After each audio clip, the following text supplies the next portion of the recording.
में काम चल रहा है। राज्यातल्या घरगुती गॅस सिलेंडरच्या टंचाईमुळे निर्माण झालेली परिस्थिती लक्षात घेता सरकारनं योग्य ती कार्यवाही करावी अशी सूचना विधानसभा अध्यक्ष राहुल नार्वेकर यांनी केली। या संदर्भातली मागणी काँग्रेसचे विधिमंडळ नेते विजय वडेट्टीवार यांनी विधानसभा कामकाज सुरू होताच केली होती। विधानसभेच्या प्रश्नोत्तराच्या तासात शेतकऱ्यांच्या प्रश्नावरही चर्चा झाली। राज्यातल्या 1,71,00,000 शेतकऱ्यांपैकी 1,31,82,000 शेतकऱ्यांचे फॉर्मर आयडी तयार करण्यात आलेत। कृषी विभागाने यासाठी कोणालाही कोणतेही छापील कार्ड दिलेलं नाही।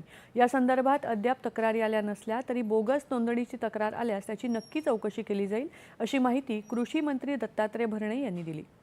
करण देवतळे आणि विजय वडेट्टीवार यांनी विचारलेल्या प्रश्नांना उत्तर देताना त्यांनी हे स्पष्ट केलं।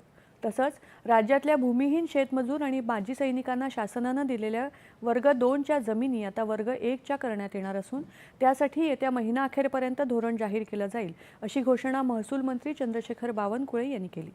आमदार श्वेता महाले यांच्या प्रश्नावर उत्तर देताना ते बोलत होते। हे जमीनधारक गरीब आणि भूमिहीन असल्यानं त्यांच्याकडून या प्रक्रियेसाठी कमीत कमी दर आकारण्याचा सरकारचा प्रयत्न असेल अशी ग्वाही देखील बावनकुळे यांनी यावेळी दिली। पश्चिम आशियामधील